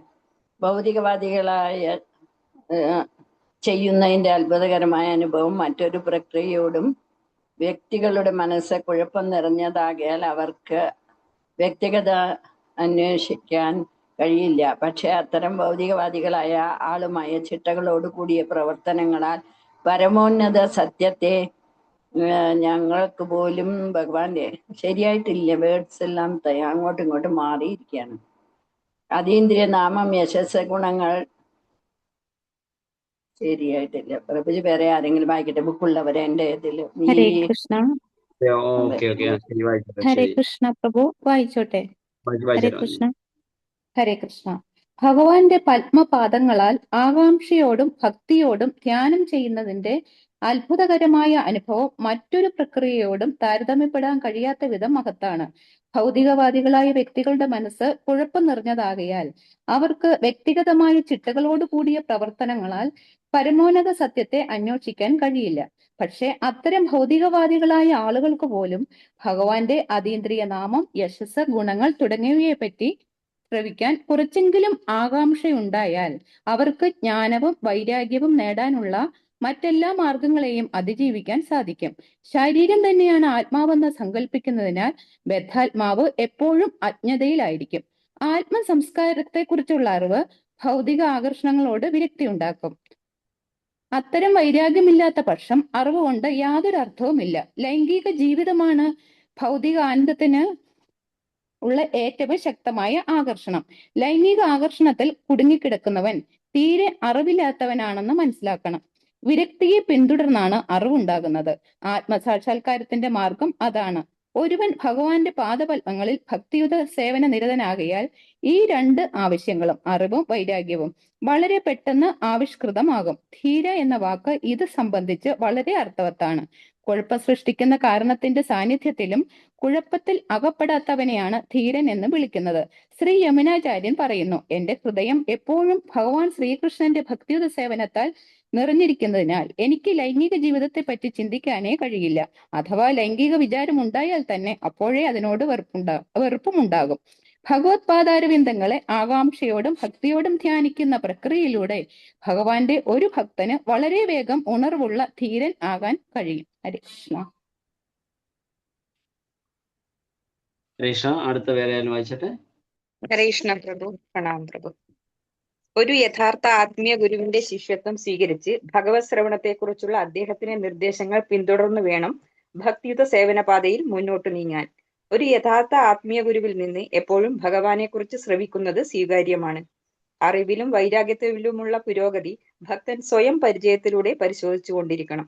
യഥാർത്ഥ യോഗ്യതയുള്ള ആത്മീയ ഗുരുവിൽ നിന്ന് ഭഗവത് ശ്രവണം നടത്തുന്ന പ്രക്രിയയെ ഭഗവാൻ ശ്രീ ചൈതന്യ മഹാപ്രഭു ശക്തമായി ശുപാർശ ചെയ്യുന്നു. ഈ പ്രക്രിയ പിന്തുടരുന്നവർക്ക് ഭക്തിയുത സേവനത്തിന്റെ മറ്റെല്ലാ മാർഗങ്ങളെയും കീഴടക്കുന്ന ഉന്നത നേട്ടമുണ്ടാകുമെന്നും അദ്ദേഹം പറയുന്നു. Hare Krishna. Hare Krishna. Thank you so much Matajis. നമുക്കിവിടെ കാണാൻ സാധിക്കുന്നത് ഭാഗവതത്തിന് അല്ലെങ്കിൽ ഭഗവാന്റെ പാതാരവിന്ദങ്ങളെ ആകാംക്ഷയോടും ഭക്തിയോടും ശ്രവിക്കുകയും ഹൃദയം കൊണ്ട് അവയിൽ ധ്യാന നിരതരാകുകയും ചെയ്യുന്നവന് പെട്ടെന്ന് ജ്ഞാനോദയവും വൈരാഗ്യ ശക്തിയും സിദ്ധിച്ച് ശാന്തനാകാൻ കഴിയും. ആകയാൽ ഞങ്ങൾക്ക് അങ്ങയുടെ പാദപങ്കജത്തിൽ അഭയമെടുക്കണം.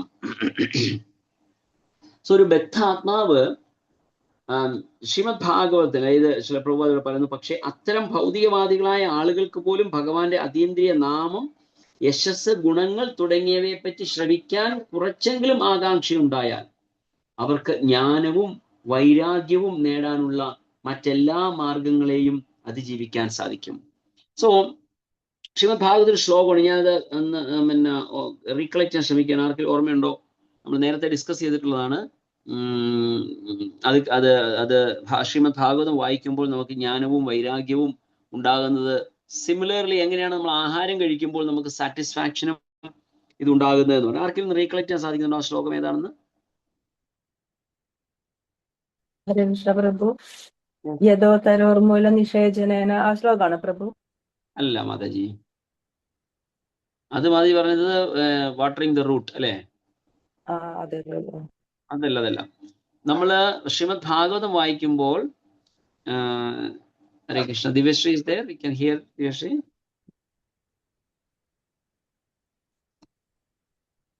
ഞാൻ നോക്കട്ടെ. Hare Krishna Prabhuji, I am trying to get it. Yeah. Yes, please. Srimad Bhagavatam. Reading Srimad Bhagavatam. Yes.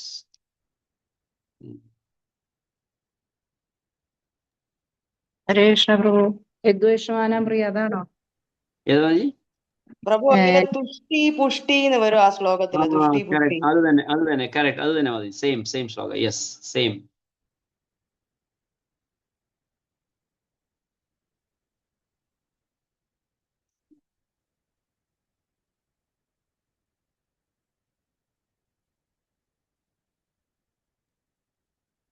Harekrushna പ്രഭു, അതുപോലെ ശ്രീമദ്ഭാഗവതം യദ്വൈഷ്ണവാനാം പ്രിയം, അതിലും ജ്ഞാനവൈരാഗ്യം വരുന്നുണ്ടല്ലോ. അതല്ല ഞാൻ ഉദ്ദേശിച്ച ശ്ലോകം അതല്ല. I think I am getting it. Yes. ഭക്തി പരേശാനുഭവോ ഭവോ വിരക്തിർ അന്യത്ര ചൈഷ ത്രിക ഏകകാലഃ പ്രപദ്യമാനസ്യ യഥാസ്നതാ issues തുഷ്ടിപുഷ്ടി ക്ഷുദ് അപയോ അനുഘാഷം. Devotion or direct experience of the Supreme Lord and detachment from other things, these three occur simultaneously for one who has taken shelter of the Supreme Personality of Godhead. In the same way that pleasure, nourishment and relief from hunger come simultaneously and increasingly with each bite for a person engaged in eating. So ഭഗവാനിൽ ശരണം പ്രാപിച്ച ഒരാൾക്ക് മൂന്ന് കാര്യങ്ങൾ എന്തൊക്കെയാണ്? ഭക്തിയും റിയലൈസേഷനും ഡിറ്റാച്ച്മെന്റും. അതായത് detachment ഇത് വരുന്നു. ഇത് മൂന്നെണ്ണം വരുന്നത്. അത് എങ്ങനെയാണ്? നമ്മൾ ഭക്ഷണം കഴിക്കുമ്പോൾ നമുക്ക് ആനന്ദവും ശക്തി ഉണ്ടാകുന്നതും നമ്മുടെ വിശപ്പടങ്ങുകയും ചെയ്യുന്നത് ഒരുപോലെ നടക്കുന്നത് പോലെ നമുക്ക് ഭഗവാനിൽ ശരണം പ്രാപിക്കുന്നവർക്ക് ഇത് സാധിക്കും എന്നുള്ളതാണ് പറഞ്ഞത്. ഓക്കെ, നമ്മുടെ അശോക മാതാജി പറഞ്ഞ ശ്ലോകം ഏതാണ് മാതാജി? ഒന്നുകൂടെ നോക്കട്ടെ, അതൊരു നോക്കാം. ശ്രീമദ് ഭാഗവതം പുരാണമമലം യദ്വൈഷ്ണവാനാം പ്രിയം യസ്മിൻ പരമഹംസ്യമേകമമലം ജ്ഞാനം പരം ഗീയതേ. അതില് ഒരു ശ്ലോകം നമ്പർ ഓർമ്മയുണ്ടോ മാതാജി? ഇല്ല പ്രഭു, അത് ഏതാണ്ട് ലാസ്റ്റ് ഒക്കെയാ പറഞ്ഞേന്ന് തോന്നുന്നു. അതെ അതെ. ഓക്കെ, ഒരു ലൈൻ ഒന്നും പറഞ്ഞിട്ട്. അമലം പുരാണം അല്ലേ? പുരാണമമലം യദ്വൈഷ്ണവാനാം പ്രിയം യസ്മിൻ പരമഹംസ്യമേകമമലം ജ്ഞാനം പരം ഗീയതേ തത്ര ജ്ഞാനവിരാഗ ഭക്തി സഹിതം നൈഷ്കർമ്മ്യം ആവിഷ്കൃതം വൈഷ്ണവാനാം പ്രിയം. Okay, let me just try getting. Yes, 12th canto, 13th chapter, 18th shloka. Srimad Bhagavatam Puranam Amalam Yat Vaishnavanam Priyam Yasmin Paramahamsyam Ekam Amalam Jnanam Param Giyate Tatra Jnana Vairagya Bhakti Sahitam Naishkarmyam Avishkridam Tachrinva Supathan. Very good. Yes. ഈ ശ്ലോകം എനിക്കറിയാം, ഞാൻ പെടുന്നത്. തച്ഛൃണ്വൻ സുപഠൻ വിചാരണ പരോ ഭക്തിയ വിമുച്യൻ നരഹ. ഇത് വളരെ important ആയിട്ടുള്ള കാര്യമാണ്. തച്ഛൃണ്വൻ സുപഠൻ വിചാരണ പരോ ഭക്തിയ വിമുച്യൻ നരഹ. ഇത് സംഭവിക്കുന്നത്. Very good, thank you so much mataji, Ashoka mataji ശ്ലോകം ഹൈലൈറ്റ് ചെയ്തതിൽ. Srimad Bhagavatam is the spotless Purana. It is most dear to the Vaishnavas because it describes the pure and supreme knowledge of the Paramahamsas.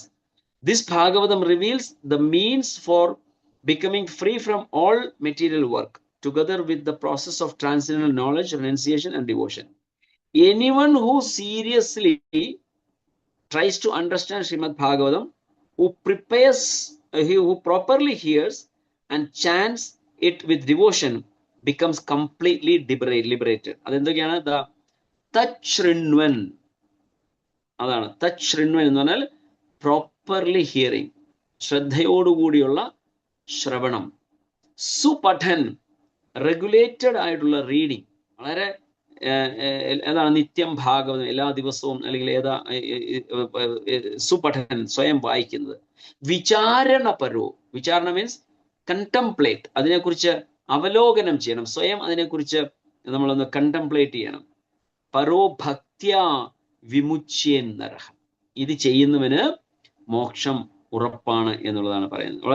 വളരെ മനോഹരമായ ശ്ലോകം. ഞാൻ ഇത് പല സ്ഥലങ്ങളിൽ ആക്ച്വലി കോട്ട് ചെയ്തിട്ടുണ്ട്, ഞാൻ പെട്ടെന്ന് പറഞ്ഞപ്പോൾ ഓർത്തില്ലത്. Very good. ശ്രീമദ് ഭാഗവതം പുരാണം അമലം യത് വൈഷ്ണവാനാം പ്രിയം. വൈഷ്ണവന്മാരുടെ എല്ലാവരുടെയും പ്രിയങ്കരമായിട്ടുള്ള ജ്ഞാനമാണ്. അതാണ് തത്ര ജ്ഞാന വൈരാഗ്യ ഭക്തി സഹിതം നൈഷ്കർമ്മ്യം ആവിഷ്കൃതം. Yes, very good, thank you so much. So അതാണ് നമുക്കിവിടെ ഈ ഒരു ശ്ലോകത്തിൽ കൂടെ നമുക്ക് കാണാൻ സാധിക്കുന്നത്. അപ്പൊ അങ്ങയുടെ പാതാരവിന്ദങ്ങളെ പറ്റി ആകാംക്ഷയോടും ഭക്തിയോടും ശ്രവിക്കുകയും ഹൃദയം കൊണ്ട് അവയിൽ ധ്യാനനിരതരാവുകയും ചെയ്യുന്ന ഒരുവന് പെട്ടെന്ന് ജ്ഞാനോദയവും വൈരാഗ്യ ശക്തിയും സിദ്ധിച്ച് ശാന്തനാകാൻ കഴിയും. ആകയാൽ ഞങ്ങൾക്ക് അങ്ങയുടെ പാദപങ്കജത്തിൽ അഭയമെടുക്കണം. സോ ഭഗവാന്റെ ആ പാതാരവിന്ദങ്ങളെ പറ്റി ആകാംക്ഷയോടും ഭക്തിയോടും ശ്രവിക്കുകയും ഹൃദയം കൊണ്ട് അവയിൽ ധ്യാനനിരതനാകുകയും ചെയ്യുന്നവന്, ഇവൻ അത് കഥകൾ കേൾക്കുന്നത് കൊണ്ടും അല്ലെങ്കിൽ അതിൽ ധ്യാനിക്കുന്നത് കൊണ്ടും ഒരു ശാന്തിയും സമാധാനവും ലഭിക്കുമെങ്കിൽ ആ പാതാരവിന്ദങ്ങളിൽ പൂർണ്ണമായി അഭയം പ്രാപിച്ച ഒരുവന്റെ കാര്യം പ്രത്യേകിച്ച് പറയേണ്ട ആവശ്യമില്ലല്ലോ. പക്ഷെ നമ്മൾക്ക് ഇവിടെ എപ്പോഴും നമുക്ക് ഭൗതികപരമായ ആ ആഗ്രഹങ്ങളിലാണ് നമ്മൾ ഇപ്പോഴും മുഴുകി നിൽക്കുന്നത്. നമുക്കെപ്പോഴും അതിനെക്കുറിച്ച് ഭൗതികപരമായ ആഗ്രഹങ്ങൾ, അതുപോലെ തന്നെ മറ്റു തരത്തിലുള്ള സന്തോഷങ്ങൾ നേടുന്നതിനുള്ള മാർഗങ്ങൾ നമ്മൾ തേടി നിൽക്കുകയാണ്. കാരണം നമ്മൾ ഇപ്പോഴും ആ യഥാർത്ഥത്തിൽ ഭഗവത് പാദത്തിൽ നിന്ന് അനുഭവിക്കുന്ന ആ യഥാർത്ഥ സന്തോഷത്തിന്റെ ആ എന്താ പറയാ ഗുണം അല്ലെങ്കിൽ അതിന്റെ മാധുര്യം നമുക്ക് ഇതുവരെ മനസ്സിലാക്കാൻ സാധിച്ചില്ല എന്നുള്ളതാണ് നമ്മൾ അറിയേണ്ടത്.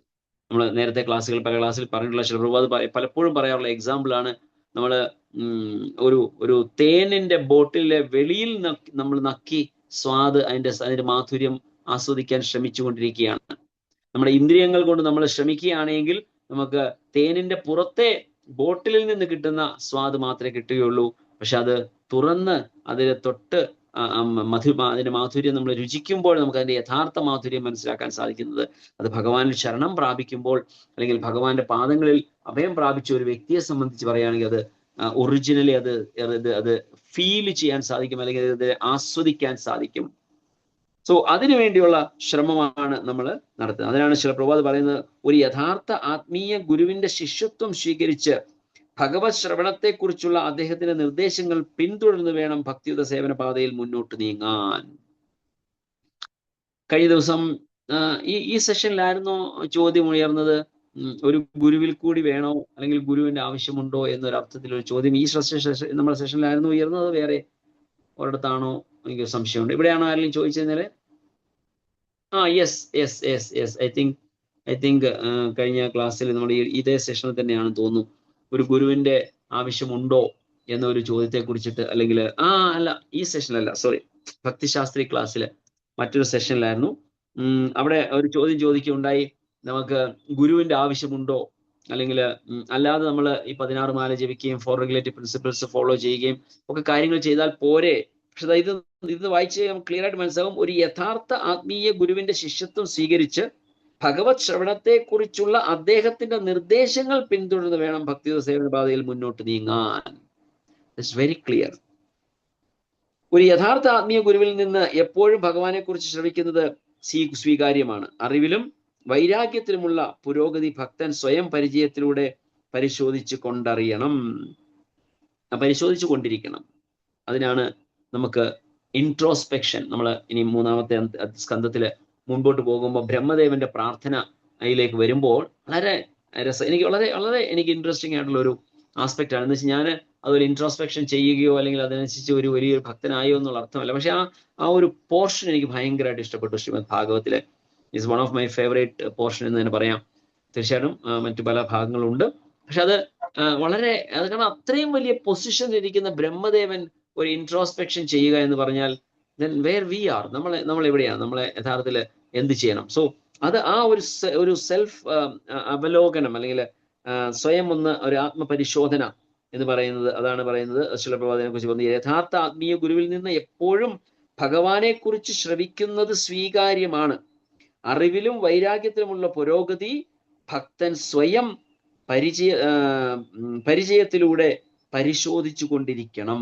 നമ്മളെപ്പോഴും അതിനെക്കുറിച്ച് അവലോകനം ചെയ്ത് ഇൻട്രോസ്പെക്ഷൻ എന്ന് പറഞ്ഞാൽ ആത്മപരിശോധന നടത്തിക്കൊണ്ട് യഥാർത്ഥ യോഗ്യതയുള്ള ആത്മീയ ഗുരുവിൽ നിന്ന് ഭഗവത് ശ്രവണം നടത്തുന്ന പ്രക്രിയയെ ഭഗവാൻ ശ്രീ ചൈതന്യ മഹാപ്രഭു ശക്തമായി ശുപാർശ ചെയ്യുന്നു.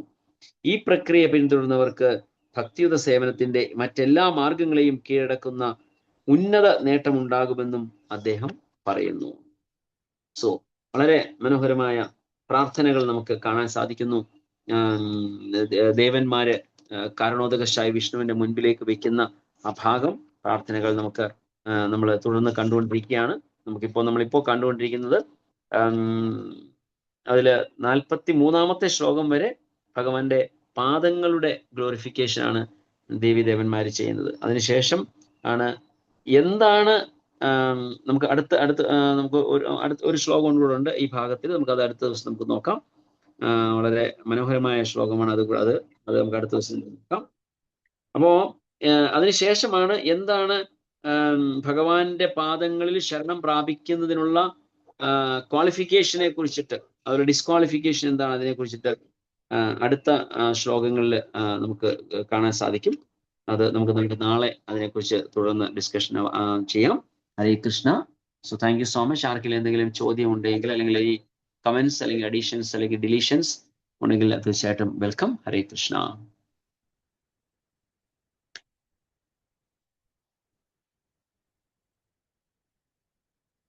ഹരേ Any കൃഷ്ണ point? പ്രഭു. ഹരേ അത് കൃഷ്ണ പറഞ്ഞേ. പ്രഭു. എന്നോട് ആദ്യം തന്നെ ഞാൻ പ്രഭുവിനോട് ക്ഷമ ചോദിക്കുന്നു. കാരണം എന്റെ ചോദ്യം ചിലപ്പോൾ ഒരു മന്ദബുദ്ധിയുടെ ആയിരിക്കാം. അത് വിചാരിച്ചിട്ട് പ്രഭു എന്നോട് ക്ഷമിക്കണം. അതായത് തീർച്ചയായിട്ടും ഈ ചോദ്യമൊക്കെ അങ്ങനെ ഒരിക്കലും ചിന്തിക്കരുത്. ചോദ്യങ്ങൾ എപ്പോഴും നല്ലത് തന്നെ ആയിരിക്കും. പറഞ്ഞാട്ടെ. ഹരേ കൃഷ്ണ. അതായത് 41 ശ്ലോകത്തില് പർപ്പൗട്ടിലെ 2ാമത്തെ പാരഗ്രാഫില് ബുദ്ധിമാന്മാരായ വ്യക്തികൾ സ്വഭവനത്തിലേക്ക് ഭഗവാനിലേക്ക് മടങ്ങിപ്പോകാൻ അവയെ ശരണം പ്രാപിക്കുന്നു. അപ്പൊ പ്രഭു വന്ന് ചോദിച്ചല്ലോ, ഒരു ശുദ്ധ ഭക്തൻ മുക്തി ആഗ്രഹിക്കുന്നില്ല, അതിന്റെ കാരണം പ്രഭു പറഞ്ഞു തന്നു. അപ്പൊ അന്ന് ചോദ്യം ചോദിച്ച ഉടനെ എന്റെ മനസ്സിലേക്ക് വന്ന ഒരു ശ്ലോകം കുന്തി സ്തുതിയിലെ വിപത സന്തുത ശസ്യ തത്ര തത്ര ജഗദ്ഗുരു കുന്തിദേവി പറയുന്നതാണ്. അതുപോലെ പൂന്താനം തിരുമേനി പറയുന്നുണ്ടല്ലോ, എന്തിനു വൃഥ കാലം കളയുന്നു, വൈകുണ്ഠത്തിലേക്ക് പൊയ്ക്കൊള്ളുവിൻ എല്ലാവരും. അതുപോലെ തന്നെ ഇന്നലെ പ്രഭു പറഞ്ഞു താപത്രയങ്ങളോടൊപ്പം 4 അതായത് ജന്മ, മൃത്യു, ജര, വ്യാധി. അപ്പോ ഇതെല്ലാം കേൾക്കുമ്പോൾ നമ്മൾ മുക്തി ആഗ്രഹിക്കുന്നതിൽ തെറ്റുണ്ടോ പ്രഭു? ഹരേ കൃഷ്ണ. അതായത് ഈ പാപപങ്കിലമായി ഈ ഭൗതിക ലോകത്തിൽ നിന്ന് രക്ഷപ്പെടാൻ ആഗ്രഹിക്കുന്നതിൽ തെറ്റുണ്ടോ പ്രഭു? ഹരേ കൃഷ്ണ. അതിനകത്ത് യാതൊരു തെറ്റുമില്ല. പക്ഷേ തെറ്റൊന്നുമില്ല എന്ന് പറയുന്നതില് അവിടെ ആകുമ്പോൾ നമ്മൾ പുരുഷാർത്ഥങ്ങളായ ധർമ്മ, അർത്ഥ, കാമ, മോക്ഷ എന്ന് പറയുന്ന സ്റ്റേജിൽ അല്ല നമ്മൾ ആഗ്രഹിക്കുന്നത് എന്നുള്ള ഒരു തത്വമുണ്ട്. കാരണം നമുക്ക് ഭഗവത് സേവനം, ഭഗവത് ധാമിൽ നമ്മൾ ചെന്ന് കഴിഞ്ഞാലും ഭഗവാന് സേവനം അർപ്പിക്കുക എന്നുള്ള ഉദ്ദേശമാണ് നമുക്കുള്ളത്.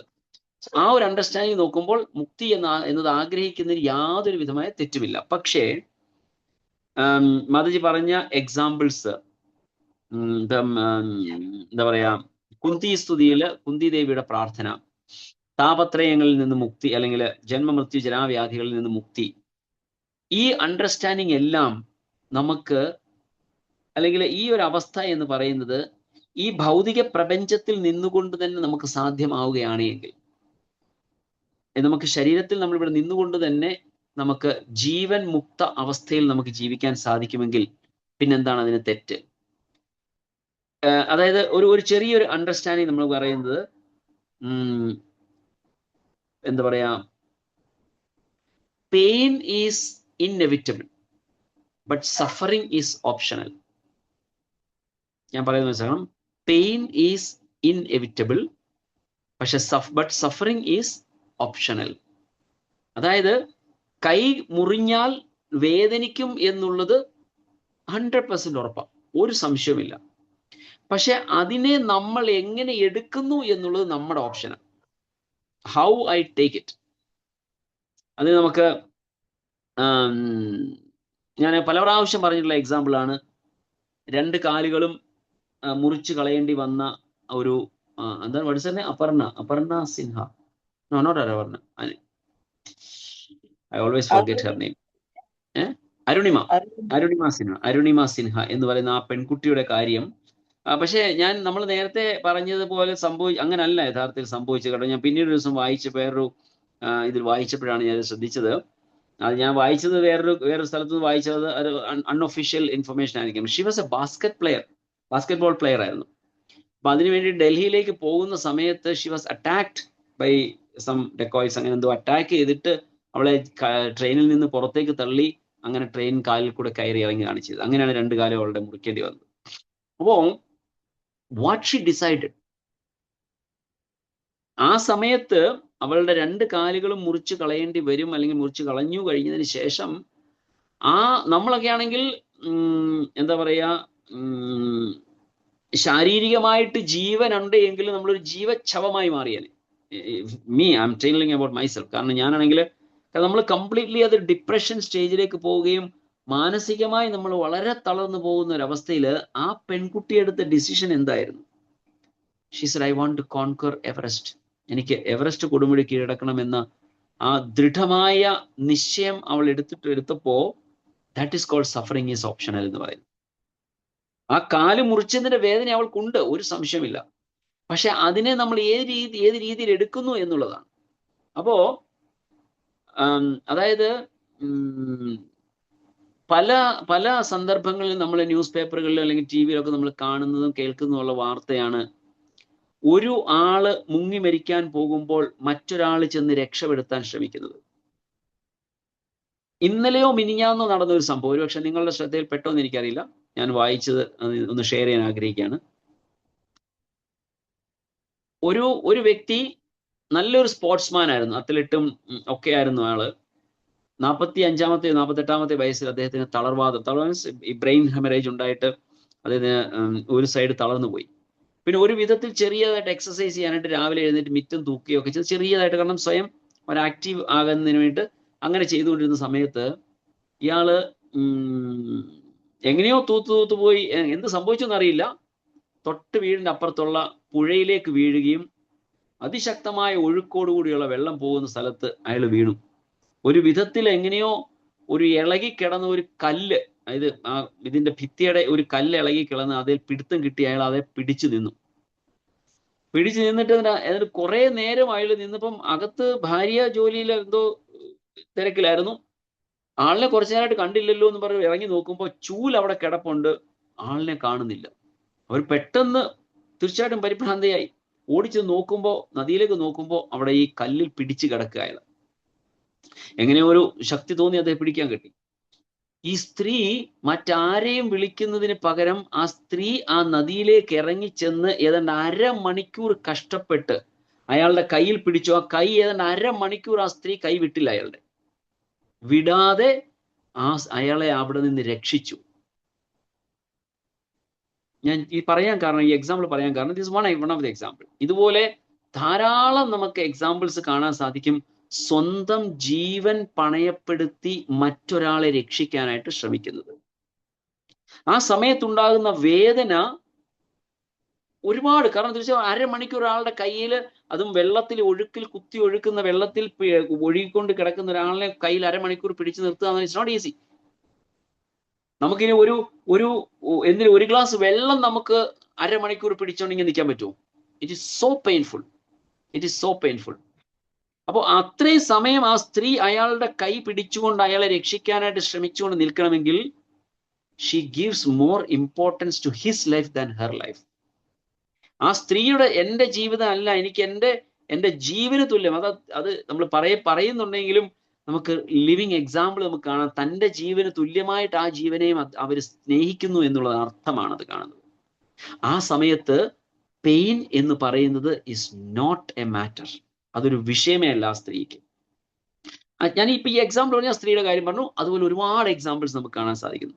അതേ അനുഭവം അല്ലയോ ശ്രീകാന്ത് പ്രഭു? ഒരു മിനിറ്റ്, ഹരേ കൃഷ്ണ മാതാജി പറയുമ്പോൾ അതിനുശേഷം പറയും, കൈ ഉയർത്തിയിട്ട് പറയുക. ഓക്കെ, ഇടയ്ക്ക് പറയാതിരിക്കാം. അപ്പോ ഞാൻ പറഞ്ഞു വന്നത്, അപ്പൊ ഭഗവാന്റെ സേവനം, മോക്ഷം ലഭിക്കുന്നത് തീർച്ചയായിട്ടും ഇറ്റ് ഈസ് വെരി ഗുഡ്, അതിന് ഒരു തെറ്റുമില്ല. ശാസ്ത്രം നമ്മൾക്ക് പ്രിസ്ക്രൈബ് ചെയ്ത് നമുക്ക് അനുവദിക്കുന്നു, നമുക്ക് അത് ആഗ്രഹിക്കുന്ന ഒരു തെറ്റുമില്ല. 101% ക്ലിയർ. പക്ഷേ ഈ ഭൗതിക ലോകത്തിൽ കഴിയുന്ന അനേകം പീഡിതരായ ജീവാത്മാക്കളെ രക്ഷിക്കാൻ ഒരു അവസരം മാതാജിക്ക് ഉണ്ടെങ്കിൽ മാതാജി മോക്ഷം ലഭിച്ച് സ്വന്തം ആനന്ദത്തിന് പോകുമോ? അതോ ഞാൻ കുറച്ച് വേദനിച്ചാലും ഈ കാണുന്ന ജീവാത്മാക്കളിൽ ഒരാളെ എനിക്ക് രക്ഷിക്കാൻ സാധിച്ചാൽ അതിന് ഞാൻ മുൻകൈ എടുക്കുമോ എന്ന് ചോദിച്ചാൽ മാതാജി ഏത് ഓപ്റ്റ് ചെയ്യും? Second one. അതാണ് ഒരു ഭക്തൻ ആഗ്രഹിക്കുന്നത്. അതാണ് പരദുഃഖി എന്ന് പറയുന്നത്. സോ പരദുഃഖി എന്ന് പറഞ്ഞാൽ മറ്റൊരാളുടെ ദുഃഖത്തിൽ ഞാൻ ദുഃഖിക്കുന്നു എങ്കിൽ ഞാൻ എൻ്റെ സുഖം ഞാൻ ആലോചിക്കില്ല. ഇപ്പോ ഞാൻ Divisha I come to you 1 second. ഒരു കാര്യം കൂടെ പറഞ്ഞിട്ട് I ask you to talk on this.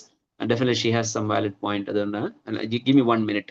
അതായത് ഐ എം നോട്ട് സെയിങ് എന്റെ ഗ്രേറ്റ്നെസ് ഞാൻ പറയല്ല, എനിക്ക് നത്തിങ്, ബിഗ് സീറോ. പക്ഷെ എന്നാലും എന്റെ മനസ്സിലുണ്ടായ ഒരു ഫീലിംഗ്, ഒരു തോട്ട്സ് ഞാൻ പറയാം. ഞാൻ മായാപ്പൂരിൽ അനവധി കോഴ്സുകൾ പഠിക്കാനായിട്ട് 6-8 മാസത്തോളം ഞാൻ മായാപ്പൂരിൽ 6-7 മാസത്തോളം ഞാൻ മായാപ്പൂരിൽ പല ആവർത്തിയായിട്ട് താമസിക്കുകയും അവിടെ അവിടെ നിന്ന് പഠിക്കുകയും ഒക്കെ ചെയ്തപ്പോൾ initially I M being honest, എനിക്ക് മായാപ്പൂരിനോട് എനിക്ക് അത്രയ്ക്കൊരു അട്രാക്ഷൻ തോന്നിയിരുന്നില്ല. പക്ഷെ അവിടെ ചെന്ന് താമസിച്ച് അവിടുത്തെ കാര്യങ്ങളൊക്കെ അറിഞ്ഞപ്പോൾ, ഓരോ ശ്ലോകങ്ങൾ, അവിടുത്തെ മഹാത്മ്യങ്ങളൊക്കെ അറിഞ്ഞപ്പോൾ I started developing affection towards മായാപ്പൂരിന്റെ ആ ധാമത്തിന്റെ മഹത്വം ഒക്കെ എനിക്ക് മനസ്സിലായി. അത്രയും മഹത്വങ്ങളൊക്കെ മനസ്സിലാക്കി അതിനുശേഷവും ഇപ്പോ ഈ കഴിഞ്ഞ ഗൗരപൂർണിമ സമയത്ത് നമുക്ക് ഇവിടെ ഇരിക്കുന്ന എൻ്റെ കുറച്ച് ഡിവോട്ടീസ് എൻ്റെ കൂടെ ഉണ്ടായിരുന്നു. അവരുടെ മുൻപിൽ ശ്രീപതി പ്രഭു ഉണ്ടോന്ന് അറിയില്ല, ശ്രീപതി പ്രഭുവിന്റെ മുൻപിൽ വെച്ചിട്ട് തന്നെ എനിക്ക് മായപ്പൂരിൽ അവിടെ ചെന്ന് നിൽക്കാനുള്ള ഓഫർ എനിക്ക് കിട്ടിയിട്ടുണ്ട്. ഐ ക്യാൻ ഈവൻ നൗ, ഇപ്പൊ ഞാൻ ഒരു ഫോൺ കോൾ വിളിച്ചാൽ 2 കൈകൾ നീട്ടി എന്നെ അവരോട് സ്വീകരിക്കാൻ അവിടെ ആൾക്കാരുണ്ട്. I can go and stay there.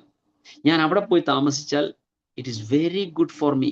എനിക്കവിടെ ടെമ്പിൾ സർവീസ്, ഡയറ്റി സർവീസോ, മായപ്പൂർ ഇൻസ്റ്റിറ്റ്യൂട്ടിൽ പഠിപ്പിക്കാനോ, മായപ്പൂർ അക്കാഡമി പഠിപ്പിക്കാനോ, ഭക്തിവേദാന്ത വിദ്യാപീഠത്തിൽ പഠിപ്പിക്കാനോ, any service I can get. Temple of Vedic പ്ലാനറ്റേറിയത്തിന്റെ ഇനോഗ്രേഷൻ വരികയാണ്. കഴിഞ്ഞ സമയം യജ്ഞശാലയുടെ ഇനോഗ്രേഷൻ നടന്ന് ഞാൻ ഇവിടെ നിന്ന് അസൂയയോടുകൂടി ഞാനത് കണ്ടുകൊണ്ടിരുന്നു. ഞാൻ അവിടെ ഉണ്ടായിരുന്നെങ്കിൽ 100% എനിക്ക് അതിന്റെ പാർട്ടാകാമായിരുന്നു. ഇനി അവിടെ വരുന്നു. അപ്പൊ അതിനൊക്കെ എനിക്ക് മുൻപന്തിയിൽ നിന്ന് സേവനം ചെയ്യാൻ എനിക്ക് അവസരം 101% എൻ്റെ മനസ്സിൽ ആഗ്രഹമുണ്ട്. ഒരു സംശയമില്ല, എനിക്കത് സാധിക്കും. പക്ഷെ I opted to be in my home town, to preach in my home town. എന്റെ ബെനിഫിറ്റ് എന്താണ്? എനിക്ക് അവിടെ പോയി നിൽക്കാം. സോ ഞാൻ പറയും again, it's my humble this thing. ഞാൻ ഒരിക്കലും ഞാനൊരു ഉത്തമ ഭക്തനാണെന്നോ അല്ലെങ്കിൽ വലിയൊരു ആളാണെന്നോ ഞാൻ പറയാൻ വേണ്ടി തെളിയിക്കുകയല്ല. പക്ഷെ എൻ്റെ മനസ്സിലെ ഒരു ആഗ്രഹം ഞാൻ പറയുക, എനിക്ക് എൻ്റെ സ്ഥലത്തിലുള്ള ഡിവോട്ടീസിനെ കുറച്ച് പേർക്ക് കൃഷ്ണാവബോധത്തിലേക്ക് ആക്കണം എന്നുള്ള ആഗ്രഹമാണ്. സോ ഒരു എളിയവൻ, വെറും തുച്ഛനായ എനിക്ക് ഈ ഒരു തോന്നലുണ്ടാകുമെങ്കിൽ what is the thought of a great devotees? അത്രയും വലിയ ഉത്തമ ഭക്തന്മാരുടെ ചിന്താഗതി എന്തായിരിക്കും? സോ എനിക്ക് തോന്നുന്നു, ഹോപ്പ് മധുജി അത് ക്ലിയർ ആണെന്ന് വിശ്വസിക്കുന്നു. ക്ലിയർ ആയി Prabhu. Hare Krishna. Thank you. Yes. പിന്നെ Divyashree 1 minute, I think Sukomala Mataji എന്തോ പറയാനായിട്ട് ആഗ്രഹിച്ചിരുന്നു. അത് കഴിഞ്ഞിട്ട് ദിവ്യശ്രീക്ക് സംസാരിക്കാം. ഓക്കെ. യെസ്, സുകോമള മാതാജി. ഹരേ കൃഷ്ണ പ്രഭു. അതേ അനുഭവം അല്ലേ നമുക്കും കൽക്കത്തയിൽ വെച്ച് ഉണ്ടായ ശ്രീകാന്ത് പ്രഭു ഓക്കെ. ട്രെയിനിൽ ചാടിക്കരുത് അല്ലേ? ഹരേ കൃഷ്ണ. അതെ, പറയുമ്പം പോയായിരുന്നു. പക്ഷെ തിരിച്ചെടുത്ത് ചാടി രക്ഷിക്കാനും പറ്റിയില്ല. വിഷമവും ഒരു താങ്ക് യു മതി. Correction. Okay, Divyashree please. Hare Krishna. Hare Krishna. ശരിയാണ്. ഞാനും അത് തന്നെ വിചാരിക്കുമായിരുന്നു. പ്രഭു പറഞ്ഞ പോലെ I always feel you are taking some extra risks ഇങ്ങനെ പ്രീച്ചിങ് എല്ലാം. ഈ കാര്യങ്ങളെല്ലാം പറയുമ്പോൾ എനിക്ക് ഗുരു മഹാരാജിന്റെ കാര്യം ഒരു ഓർമ്മ വന്നു. ഗുരു മഹാരാജ് വന്നിട്ട് കിഡ്നി ആൻഡ് ലിവർ ട്രാൻസ്പ്ലാന്റ് എല്ലാം ചെയ്ത് കിടക്കുമ്പോൾ ഗുരു മഹാരാജിന്റെ ഒരു സ്വപ്നം വന്നു. ആ സ്വപ്നത്തിൽ വന്നിട്ട് ഒരു ഗോൾഡൻ പ്ലേസ്, ഒരു ഭയങ്കര ഒരു ഒപ്പുലന്റ് ആയിട്ടുള്ള ഒരു ദേവലോകമോ സ്വർഗലോകമോ ഗോലോകമോ എന്താ പറയാം, അവിടെ വന്നിട്ട് വളരെ സന്തോഷമായിട്ട് ഗുരു മഹാരാജ് വന്നിട്ട് ഗുരു മഹാരാജിന്റെ കൂടെ ഉള്ള ഗോഡ് ബ്രദേഴ്സ് എല്ലാവരും മീറ്റ് ചെയ്യുന്നുണ്ട്. അപ്പൊ എല്ലാവരും ഗുരു മഹാരാജിന്റെ ഗോഡ് ബ്രദേഴ്സ്, അതായത് കൂടെ ദീക്ഷ എടുത്ത ശീല പ്രഭുപാദിന്റെ അനേകം ശിഷ്യന്മാര് ഭഗവത് ധാമത്തിലേക്ക് എത്തിച്ചേർന്നവരെ ഗുരു മഹാരാജ് ആ സ്വപ്നത്തിൽ കാണുന്നുണ്ട്. അപ്പൊ അവരെല്ലാം പറയുന്നത്, എന്തിനാ നീ ഭൗതിക ലോകത്തിൽ ഈ ശരീരം വെച്ച് കഷ്ടപ്പെടുന്നത്? വന്നേക്ക് എന്റെ കൂടെ, നമ്മൾ അവിടെ ആനന്ദമായിട്ട് ശീല പ്രഭുപാദനും കൃഷ്ണനെയും സേവിച്ച് ഇവിടെ ഇരിക്കാം, വാ കം എന്ന് പറയുമ്പോൾ ഗുരു മഹാരാജ് പറഞ്ഞു, no, I want to serve Srila Prabhupad with his body എന്ന് പറഞ്ഞു എന്ന്. ആക്ച്വലി ഗുരു മഹാരാജ്മാരെ ഒരു പൊസിഷനിൽ ഉള്ളവർക്ക്, ഇത്രയും സഫറിങ് ഉള്ളവർക്ക് ഈ ശരീരം എടുത്ത് കളഞ്ഞിട്ട് മോക്ഷം, ഭഗവത് ധാമം, ആനന്ദം, ഗോലോക വൃന്ദാവനം ഈസി ആയിട്ട് ചിന്തിക്കാം. But still he thought, I want to serve. എന്റെ സർവീസ് ഫിനിഷ് ആയിട്ടില്ല, ശീല പ്രഭുപാദിന് കൊടുത്ത വാഗ്ദാനങ്ങളൊന്നും ഞാൻ ഫിനിഷ് ആക്കിയിട്ടില്ല. ഈ ശരീരത്തെ കൊണ്ട് ബുദ്ധിമുട്ടിയായാലും I am very happy rendering service to Srila പ്രഭുപാദിന് ഗുരു മഹാരാജ് പറഞ്ഞു എന്ന് മഹാവരാഹ പ്രഭു ഒരു ക്ലാസ്സിൽ പറഞ്ഞു കേട്ടത് എനിക്ക് ഓർമ്മ വന്നു. അപ്പൊ മോക്ഷത്തിനെ കുറിച്ച് കാര്യങ്ങൾ ചിന്തിച്ചപ്പോ എനിക്ക് അത് ഷെയർ ചെയ്യണമെന്ന് തോന്നി. Hare Krishna. Very good. Thank you so much. Super realisation. അതായത് ബെസ്റ്റ് എക്സാമ്പിൾ. ഞാൻ എന്റെ എക്സാമ്പിൾ പറയാൻ ഞാൻ ശ്രമിച്ചപ്പോൾ Divyasree definitely thought of Guru Maharaj. Yes, that's a great example. No doubt on that. Hare Krishna. Thank you so much. Hare Krishna. So hope എനിക്കൊന്നു Radhika Mataji, I think we answered. I think we could get the answer clearly. കാരണം അത് ഒരു ഭക്തനെ സംബന്ധിച്ച് പറഞ്ഞാൽ തന്റെ സന്തോഷത്തിനേക്കാൾ മറ്റുള്ളവരെ സഹായിക്കുക എന്നുള്ളതായിരിക്കും അവന്റെ ചിന്താഗതി. ദാറ്റ് ഇസ് വൈ മോക്ഷം അതിനുവേണ്ടി പോകത്തില്ല. കാരണം അതുപോലെ തന്നെ സാക്ഷാൽ മഹാപ്രഭു നമ്മളെ പഠിപ്പിച്ചതും അത് തന്നെയാണ്. ചൈതന്യ ചരിതാമൃതം എന്ന് പറയുന്ന ഗ്രന്ഥത്തില് ഉള്ള 3 വിഷയങ്ങൾ, അതിൽ ഒന്ന് തന്നെ ജീവേർദ്വയ, ജീവാത്മാക്കളോട് തോന്നുന്ന ദയയാണ് അതിലൊരു വിഷയം തന്നെ. 3 വിഷയങ്ങളെ കുറിച്ചാണ് ചൈതന്യ ചരിതാമൃതം സംസാരിക്കുന്നത്. നാമേർ രുചി, ജീവേർദ്വയ, വൈഷ്ണവ സേവ. ഈ 3 വിഷയങ്ങളാണ് ചൈതന്യ ചരിതാമൃതം മുഴുവൻ ഡിസ്കസ് ചെയ്യുന്നത്. അതിൽ ഒന്ന് എന്ന് പറയുന്നത് ജീവേർദ്വയ. സോ ആ ഒരൊറ്റ വിഷയമാണ് ഭക്തന്മാരെ മുക്തി ആഗ്രഹിക്കുന്നില്ല എന്ന്. അല്ലെങ്കിൽ ഒരു തെറ്റുമില്ല. നമുക്ക് മോക്ഷത്തിനോട് ആഗ്രഹിക്കുന്നതിനോടോ അല്ലെങ്കിൽ മോക്ഷം ലഭിക്കുന്നതിനോട് ശ്രമിക്കുന്നതിനോടോ ദർ ഇസ് നോ പ്രോബ്ലം. പക്ഷേ we are more inclined to serve the people. Hare Krishna. Thank you so much. Hare Krishna. വേറെ ആർക്കെങ്കിലും എന്തെങ്കിലും പോയിന്റ് ഉണ്ടോ? ഹരേ കൃഷ്ണ. പ്രഭു പ്രണാമം. പ്രഭു ദിവ്യശ്രീ മാതാജി പറഞ്ഞ ആ കാര്യമല്ലേ ഗുരു മഹാരാജിന്റെ കാര്യം? അതന്ന് വ്യാസപൂജാ ദിനത്തിൽ അവിടുത്തെ അവരുടെ ഡോക്ടർ ഇതേ കാര്യം പറയുണ്ടായിരുന്നു Prabhu. Oh very good, super. Hare Krishna. Thank you. Excellent. Yes. Hare Krishna. So വേറെ ആർക്കെങ്കിലും എന്തെങ്കിലും പോയിന്റ് ഡിസ്കസ് ചെയ്യാനുണ്ടോ, പറയാനുണ്ടോ? ഓക്കെ, ഇല്ല എങ്കിൽ we will wind up the session today. Hare Krishna. Thank you so much. എല്ലാവരും ഇന്നത്തെ സെഷന് വന്ന് ജോയിൻ ചെയ്തതിൽ ഹൃദയംഗമായ നന്ദി. വളരെ സന്തോഷമുണ്ട്. നമുക്ക് ഭഗവാന്റെ ഈ അനുഗ്രഹം, ഭഗവാന്റെ കഥകൾ കേൾക്കാനും ഡിസ്കസ് ചെയ്യാനുള്ള ഒരു അവസരം നൽകിയ ഭഗവാനോട് നമ്മൾ കോടി പ്രണാമം അർപ്പിച്ചുകൊണ്ട് നമ്മൾ കൃതജ്ഞത രേഖപ്പെടുത്തുന്നു. Hare Krishna. Thank you so much. Hare